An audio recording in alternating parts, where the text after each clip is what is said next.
Good evening everyone. तो इसके पहले हम लोग क्या पढ़े थे अभी तक? Universal law of gravitation. उसमें क्या पढ़ा गया था हम लोगों के द्वारा कि कैसे क्या जो दो ऑब्जेक्ट हैं वो एक दूसरे पे फोर्स लगाते हैं। तो आज के टॉपिक में ना हम लोग दो चीजें पढ़ेंगे। एक कि हेवनली बॉडीज एक दूसरे से कैसे फोर्स लगाती हैं, कैसे अट्रैक्ट करती हैं, या एक हेवनली बॉडी और एक स्मॉल बॉडी क्या करता है, कैसे अट्रैक्ट करता है। ये देखिए, ये जो आप देख रहे हैं ये सोलर सिस्टम है। क्या है? Solar system. ये सन है और ये वाला जो है ना हम लोग का क्या है? अर्थ है। और यहाँ पे एकदम छोटा सा एक डॉट है, वो क्या है? मून है। क्या है? मून है। तो सोच के देखिए, इस सन के सामने हमारा अर्थ, हमारा मतलब अर्थ की औकात क्या है, तो हम लोग की औकात क्या होगी। अब इससे ये भी सोच सकते हो ना कि कितना दूर सिचुएटेड है कौन? अर्थ। सन हम लोगों से इतना दूर सिचुएटेड है कि इसका कोई लिमिट नहीं है, फिर भी वो हम लोग को इतना बड़ा दिखाई देता है। ऊपर से हम लोग अर्थ के किस पे हैं? सरफेस पे हैं। किस पे हैं? सरफेस पे। अर्थ के नीचे मतलब उसको ऐसा थोड़ी ना कि उसके बीच में हम लोग हैं, ऐसा नहीं है। ये जो सपोज दैट कि अभी के लिए ये कौन सा प्लेनेट है? जुपिटर। और ये कौन है? रिंग लगा हुआ है ना, तो यहाँ पे सब कुछ दिया हुआ है। अब देखिए, यहाँ से अभी हम लोगों को पढ़ना ये है कि कैसे जो ऑब्जेक्ट हैं वो एक दूसरे पे फोर्स अप्लाई करते हैं।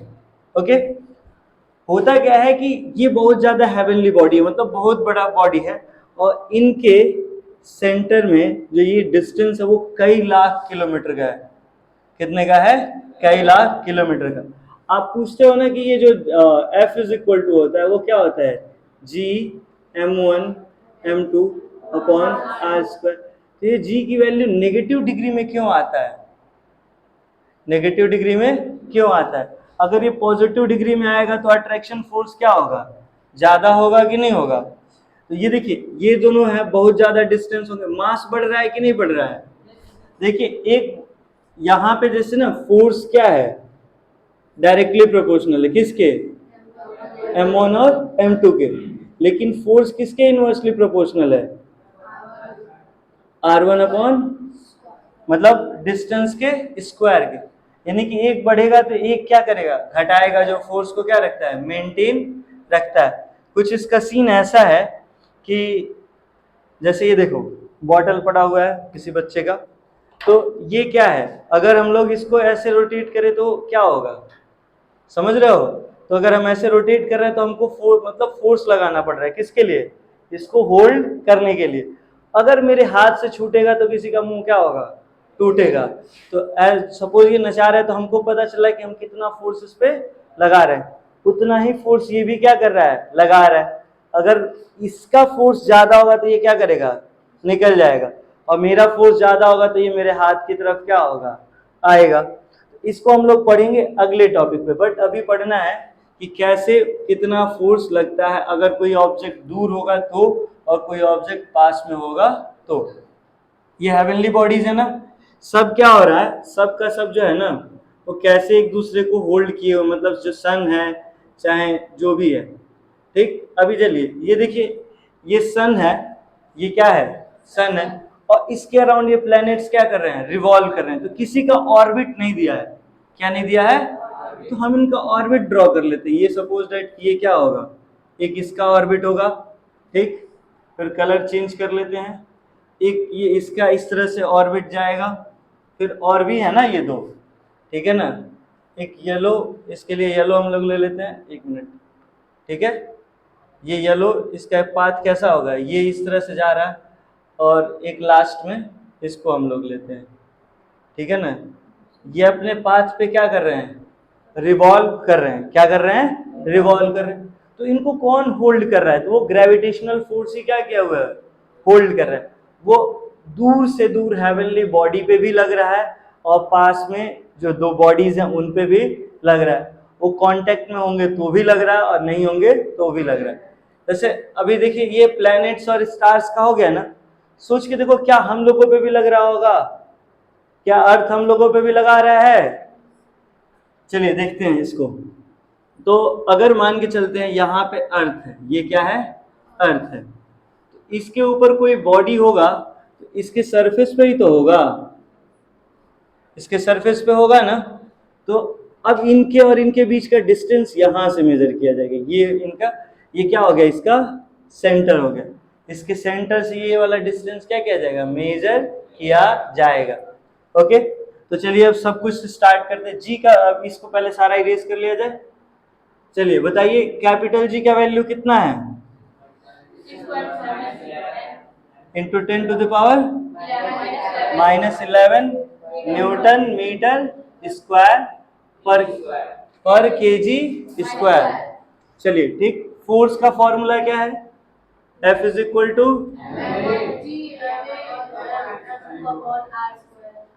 अच्छा ये M1 की जगह पे हम क्या लिख सकते हैं, कैपिटल M भी लिख सकते हैं और M2 की जगह स्मॉल m भी लिख सकते हैं, ठीक है ना। तो इससे कंफ्यूज होने की जरूरत नहीं है।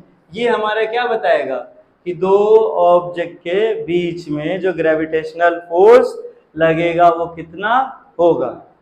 आया सबको समझ में? ओके, तो यहां से ये रहा। अब हम कुछ भी एक ले लेते हैं, कोई भी। अर्थ का मास कितना दिया हुआ है, mass of earth is equal to 6 into 10 to the power 24 kg। ये देख रहे हैं कितना मास है, बहुत ज्यादा मास है। मतलब 1 billion into 1 billion into 1 million into 6। पहले 1 बिलियन का मल्टीप्लाई 1 बिलियन के साथ, फिर उन दोनों का मल्टीप्लाई 1 मिलियन के साथ, फिर उन तीनों का मल्टीप्लाई किसके साथ, 6 के साथ। इतनी बड़ी वैल्यू है। अब कुछ भी हम ले लेते हैं, कुछ भी मास ले लिया, यहाँ पे mass of object, suppose that हम अपने पे ही हैं, ठीक है ना। ये मान के चलिए कि अर्थ है और अर्थ पे हम क्या हैं, खड़े हैं, ठीक।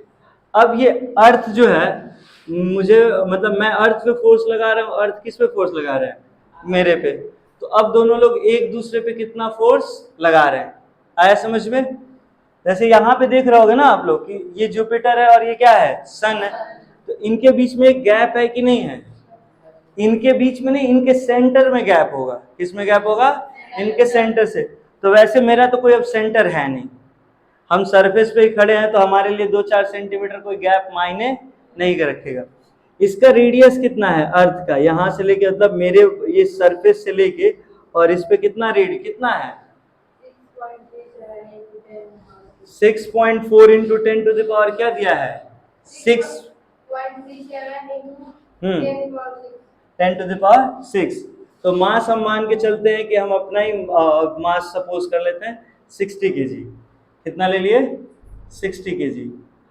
और रेडियस ऑफ अर्थ यानी कि सिंपली जो रेडियस है वो हम ले रहे हैं 6.4 इंटू 10 टू द पावर, इसको थोड़ा सा अलग कलर से लिखते हैं हम लोग, ये 6.4 इंटू 10 टू द पावर कितना, 6 मीटर। और इसको ना कट करने के लिए मैं एक काम करता हूँ, इसको मैं 64 ले लेता हूँ, अपने मास को मैं कितना ले लेता हूँ, 64 kg, ताकि इजीली क्या हो जाए, डिवाइड हो जाए। समझ में आ रहा है। अब देखिए फोर्स का फॉर्मूला कितना है, G(m1m2) अपॉन r²। ये कितना दिया हुआ है, me is equal to 6 into 10 to the power 24 और ये kg मास ऑफ ऑब्जेक्ट, यानी कि मेरा ऑब्जेक्ट कितना, मतलब मैं धरती पे कितना बड़ा बोझ हूं वो पता चलेगा, ठीक है। अब देखो कुछ हंसने लगे, तो यहां से फॉर्मूले पे हम लोग वैल्यू रखेंगे। ये कैपिटल जी भी है ना, तो कैपिटल जी का वैल्यू कितना है, 6.67 इंटू 10 टू द पावर -11। कौन है जी, बड़ा तेज बोल रहा है। तो देखिए अब सबकी वैल्यू रखते हैं, जी की वैल्यू हमने रखा तो 6.67 into 10 to the power -11 into mass of earth कितना लिए हम लोग, 6 into 10 to the power 24 into कितना है ये मास ऑफ ऑब्जेक्ट 64, ठीक है। अभी मैं आप लोगों को एक निंजा टेक्निक बताऊंगा, ध्यान से देखिएगा। ये कितना है, 6.4 इंटू 10 टू द पावर 6, ये कितना है, डिग्री बताइए ना, 2 टाइम्स है ना, तो मैं सबको अलग अलग लिखूंगा। यहाँ पे मैं लिखूंगा 6.4 इंटू 6.4, 2 बारी लिख दिया, और 10 टू द पावर 6 है तो 6 2 12, तो ये कितना हो जाएगा 10 टू द पावर 12। फोर्स निकालना है तो मैं सीधा यहाँ न्यूटन लिख दूंगा। समझ में आया? सारा यूनिट गया, अपने को सब फर्क नहीं पड़ता। अब देखिए यहाँ पे ये देख सकते हैं ना, डिफरेंट वैल्यूज दिया हुआ है कि नहीं दिया है। यहाँ मैंने कितना लिया हुआ है और यहाँ मैंने क्या लिया है, ये 1 हो जाएगा और ये कितना हो जाएगा 10 हो जाएगा। एक 1 हो गया और एक क्या हो गया 10 हो गया। अब बताइए यहाँ कितना दिया है, कितना दिया है 6.4। 6.4 से 6.67 को डिवाइड करेंगे कितना आएगा,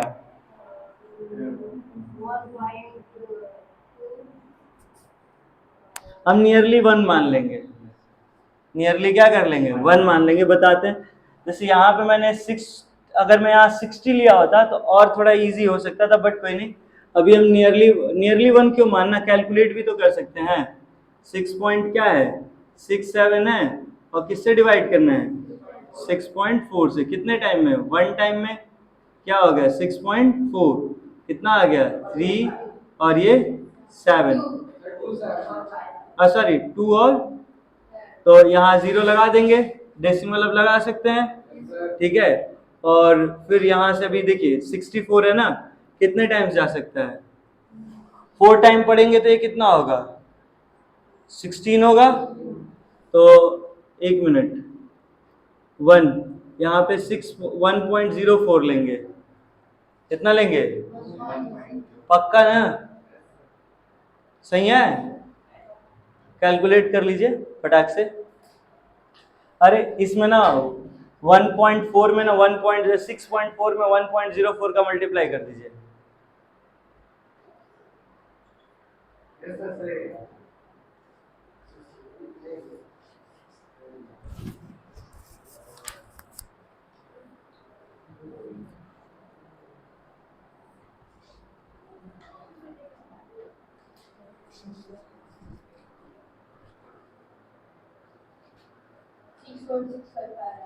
आ रहा है ना, पक्का आ रहा है 6.65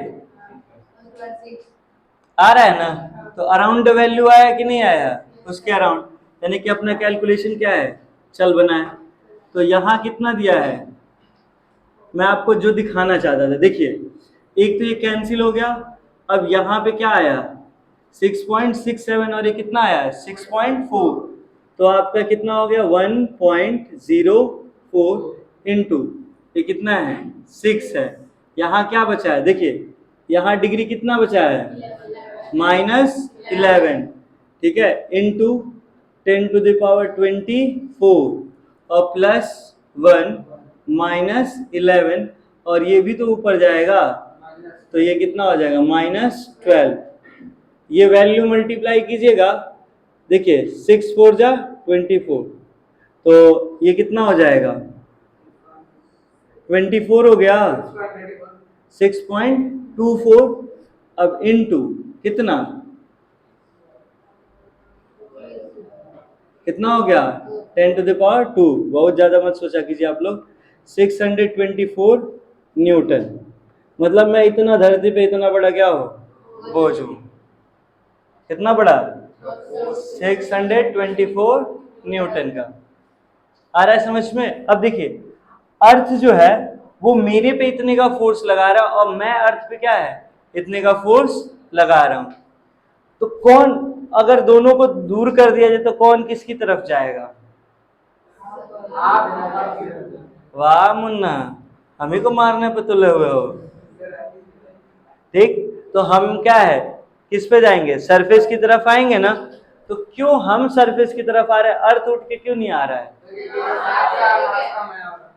अच्छा ये सबको समझ में आया। अर्थ का मास और मेरे मास में जमीन आसमान का अंतर है, तो दोनों के एक्सीलरेशन में भी कितने का अंतर होगा, जमीन आसमान का अंतर होगा। जैसे अर्थ का मास भी बहुत ज्यादा बड़ा है, कितने में है अरे सीधा अगर अपने और अर्थ के मास में हम अंतर गए तो सीधा सीधा वो हमसे क्या है, इतने टाइम्स बड़ा है। अर्थ क्या है, मेरे से इतने टाइम्स बड़ा है। तो सिमिलरली अगर वो मेरे से इतने टाइम बड़ा है किस में, मास में, तो वो एक्सीलरेशन में मेरे से इतने ही टाइम्स क्या होगा, बात छोटा होगा। मास बढ़ेगा तो एक्सीलरेशन क्या होगा, घटेगा। समझ में आया, क्या समझ में आया? तो अब सोचो मैं गिरूं, मैं अर्थ की तरफ जाऊंगा या अर्थ मेरी तरफ आएगा? अर्थ मेरी तरफ आएगा तो मैं दब जाऊंगा।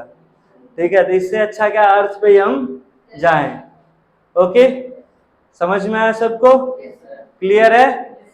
तो अभी इसी वजह से देखिए ये जो जी की वैल्यू है ना नेगेटिव में इसीलिए है ताकि वो सारी चीजों का इफेक्ट को क्या करता है, न्यूट्रलाइज करता है और फोर्स को क्या रखता है, कम रखता है।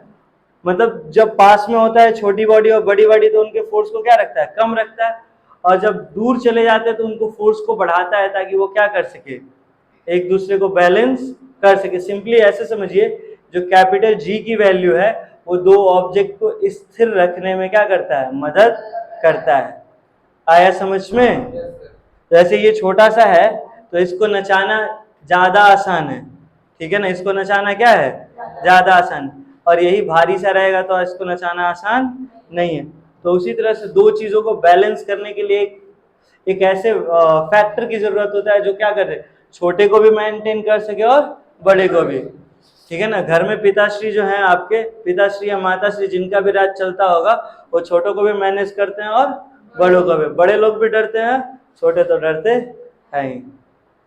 तो ये हो गया हम लोगों का। अब हम लोगों को क्या पढ़ना है, क्या पढ़ना है, कैपलर्स लॉ। जैसे न्यूटन ने, ध्यान समझिएगा, न्यूटन ने जितनी भी चीजें बताई हैं वो अलग अलग साइंटिस्ट की थ्योरीज को और अच्छे से एक्सप्लेन करके उनकी स्टडी करके बताई है। गैलीलियो गैलीली, कॉपरनिकस और कैपलर, ये जो मेन साइंटिस्ट हैं लोग, इनकी स्टडी को उन्होंने क्या किया और आगे बढ़ाया।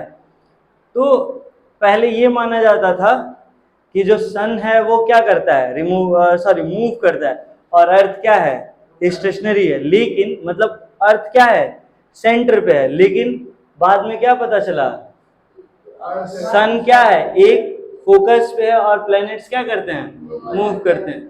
तो ये देखिए ये क्या है, मतलब हाँ, Kepler's planetary law of motion, हम लोग क्या है, प्लैनेटरी लॉ पढ़ रहे हैं या मोशन पढ़ रहे हैं। तो ये देखिए यही हमारा क्या है, सन है।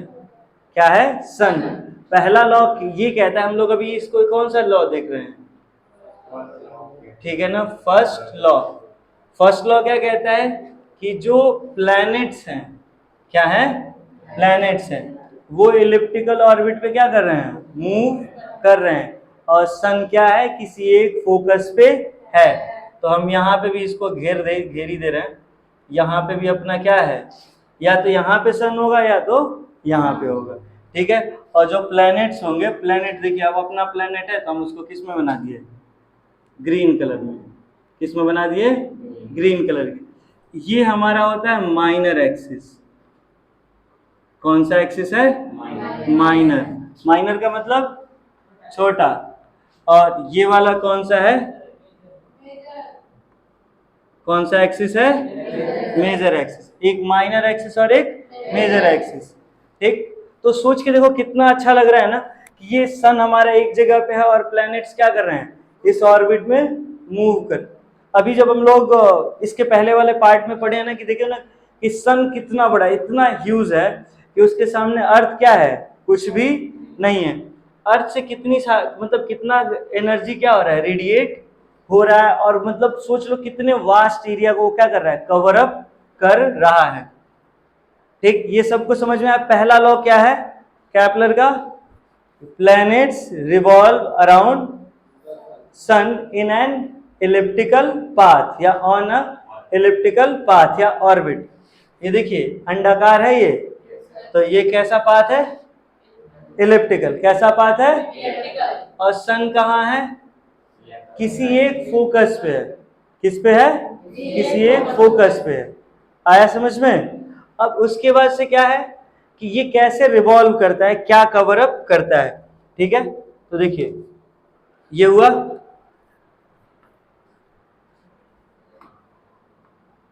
देखिए ये रुक गया है। अब यहां से अगर हम लोग इस पे आए, ये इधर नहीं आना था, इधर ही रहना था हम लोग को।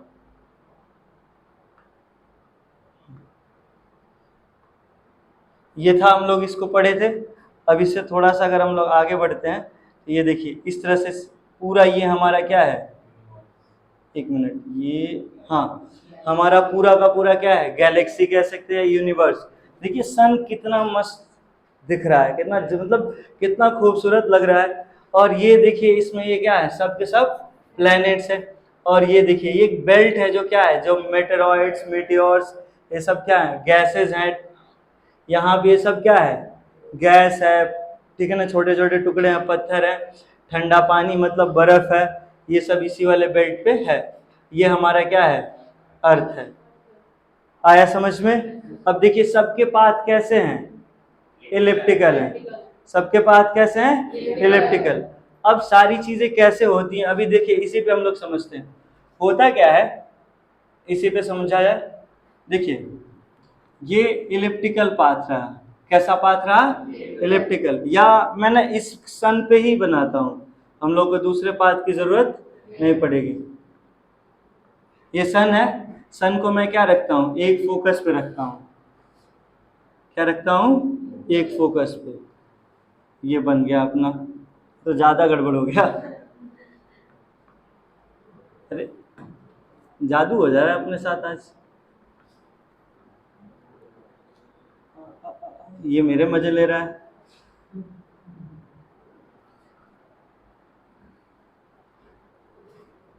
ठीक है, थोड़ा बहुत गड़बड़ जाएगा तो माफ कर दीजिएगा, आप लोग पिछला वाला ही फिर बनाए। ठीक है, तो देखिए इस पे क्या करेगा, प्लैनेट रिवॉल्व करेगा। क्या रिवॉल्व करेगा, प्लैनेट। तो दूसरा लॉ ये कहता है, जो केप्लर्स का कौन सा लॉ है, सेकेंड लॉ, ये कहता है कि जो प्लैनेट्स होंगे ना, इक्वल एरिया स्वैप करते हैं। मतलब दो लोग हैं, टीचर ने दो को काम दिया, एक सीधा झाड़ू मार रहा है, मतलब कम एरिया में लंबे दूर तक झाड़ू मार रहा है, और एक क्या है, लेंथ और ब्रेथ को क्या रखता है, इक्वल। मतलब एक जो है ना एक रेक्टेंगुलर पे काम कर रहा है, और एक किस पे काम कर रहा है, स्क्वायर पे। ठीक है, रेक्टेंगल का एरिया कितना होगा, रेक्टेंगल का एरिया L इंटू बी, और स्क्वायर का area side into side. Okay, चलिए बताइए हमारे सोलर सिस्टम में कितने प्लैनेट्स हैं, डॉर्फ प्लैनेट कितने हैं, 5। डॉर्फ प्लैनेट्स कितने हैं अभी तक है, 5। डॉर्फ प्लैनेट होते क्या हैं और इनकी जरूरत क्या है, ये मतलब ये क्यों है। डॉर्फ प्लैनेट जो होते हैं बेसिकली वो इतने साइज में छोटे होते हैं, उनका ऑर्बिटल पीरियड जो टाइम होता है वो बहुत क्या होता है, ज्यादा होता है, जिसकी वजह से उनको क्या कर दिया गया है, सोलर सिस्टम के डेफिनेशन में से बाहर कर दिया गया, रास्ता दिखा दिया गया है। ठीक है ना, हाँ वो आपका वर्क है, मेरा वर्क थोड़ी है। हाँ चलिए देखिए, अगर मैं एक आपको ये एरिया दूं, ये स्क्वायर टाइप का है और ये क्या है, रेक्टेंगल टाइप का, लेकिन दोनों का एरिया सेम है, तो आपको लगेगा ये वाला ज्यादा बड़ा है और ये क्या है, छोटा। इसका लेंथ बड़ा है लेकिन ब्रेथ क्या है, छोटा है। इसमें लेंथ और ब्रेथ क्या है, इक्वल है। तो सेम यही चीज इसके भी साथ होगा, प्लैनेट के साथ। किसके साथ होगा, प्लैनेट के साथ। सपोज दैट कि यहाँ ये T1 पे था, कितने पे था, और ये किस पे आ गया, T2 भैया। ठीक है, तो ये मान के चलिए कि जो T1 था, या ऐसे सपोज कर लो कि ये 2 जून को यहाँ पे था, कितने को था, 2 जून को, और ये 2 अगस्त को यहाँ पे आ गया, 2 अगस्त को। ठीक, तो ये जो एरिया है ना, ये कितने टोटल टाइम कितना लगा है, 2 मंथ लगा है ना। तो 2 मंथ में अगर वो इस फेज में होगा तो कैसे होगा, जब वो इस फेज में होगा तो देखिए इधर आ जाइए, ठीक है ना, ये वाला डिस्टेंस क्या हो जाएगा, अब ये मान के चलिए कि 2 नवंबर को हमने लिया यहाँ पे, और यहाँ पे क्या लिया, 2 जनवरी को। तो आप ये वाला डिस्टेंस जब देखिएगा तो ये वाला डिस्टेंस क्या है, छोटा है, लेकिन ये वाला लेंथ इसका क्या हो गया, बढ़ गया। तो यही कह रहा है कि ये और ये एरिया जो दोनों होगा क्या होगा, इक्वल होगा। समझ में आ रहा है? जैसे एक्सियल डिस्टेंस क्या होगा, ये जो ऑर्बिटल, एक्सियल नहीं कहेंगे, ऑर्बिटल जब सन के पास आएगा तो फोर्स क्या होगा, बढ़ता जाएगा, तो डिस्टेंस क्या होगा, ज्यादा कवर होगा। और जब सन से दूर जाएगा तो डिस्टेंस क्या हो जाएगा, घट जाएगा। और क्या होगा, मतलब फोर्स घट जाएगा तो डिस्टेंस भी क्या हो जाएगा, घट जाएगा। जैसे मान के चलिए मेरे पास एक ये केबल है, छोटा है ना, मैं इसको इजिली क्या कर सकता हूँ, घुमा सकता हूँ। तो क्यों, इसका मास क्या है, कम है। अब यही मेरे पास ये बॉटल है, ठीक है ना, इसको उतना इजीली मैं नहीं इसको रोटेट करा सकता, इसकी स्पीड क्या हो गई, स्लो हो गई। तो उसी तरह से क्या होता है, आप लोगों को एक टॉपिक बताए होंगे, आप शायद याद हो, वो क्या था, टर्निंग फोर्स करके एक टॉपिक था, ठीक है ना। डिस्टेंस बढ़ता है, डिस्टेंस और फोर्स क्या होता है उस पर, जैसे क्रेन है ना, वो क्या बोलते हैं, टर्निंग फोर्स पे काम करता है। खैर अभी इस पे आई, तो ये वाला डिस्टेंस कम होगा तो ये वाला डिस्टेंस क्या होगा, ज्यादा होगा।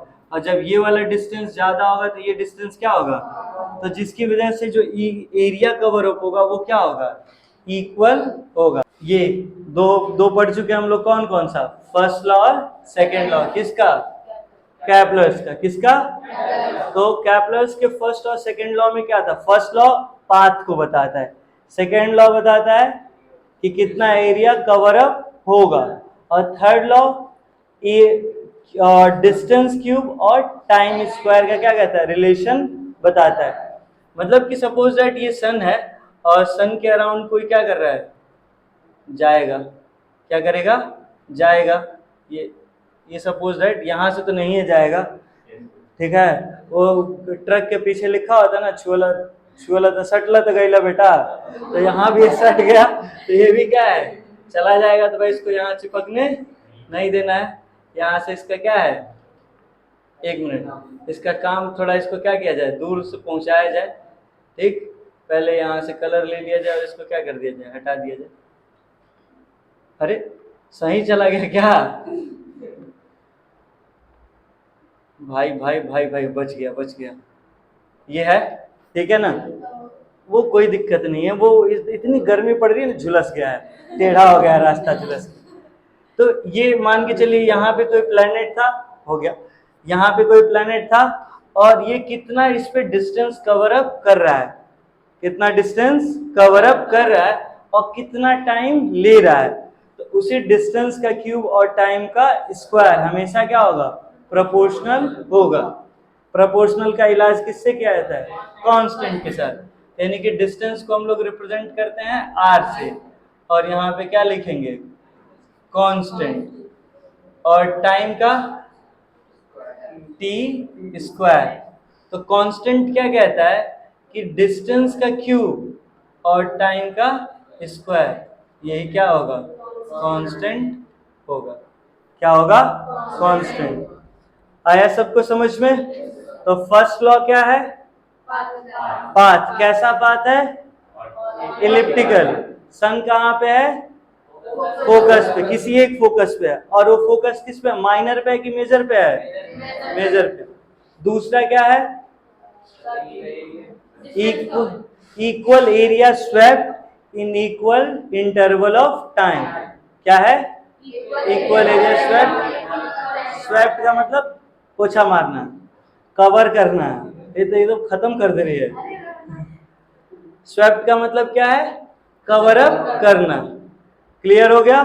और थर्ड क्या है, R cube upon T square is equal to constant, distance cube upon time square is equal to, और ये किसने दिया था, यहां से हम लोग आगे वाले में पढ़ेंगे। अभी हम लोग को एक और पढ़ना है, इनवर्स स्क्वायर रूल, ठीक है ना। जो आप लोग पढ़े हो ना ये formula, F is equal to क्या है, G,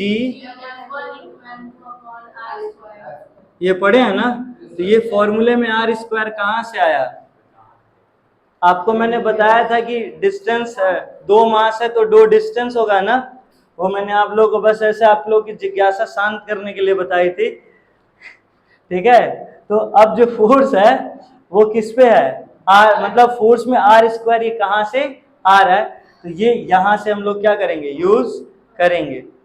ठीक है ना, तो कैप्लर्स किस है, कैप्लर्स लॉ से हम लोग किसको मतलब डिराइव करने वाले हैं, एफ प्रोपोर्शनल 1/r स्क्वायर को। ओके, आई होप आज ठीक ठाक लगा होगा, समझ आया होगा, बोर तो नहीं हुए, तो पक्का बोर करके जमीन में हम धसा देंगे, पहले बता दे रहे हैं।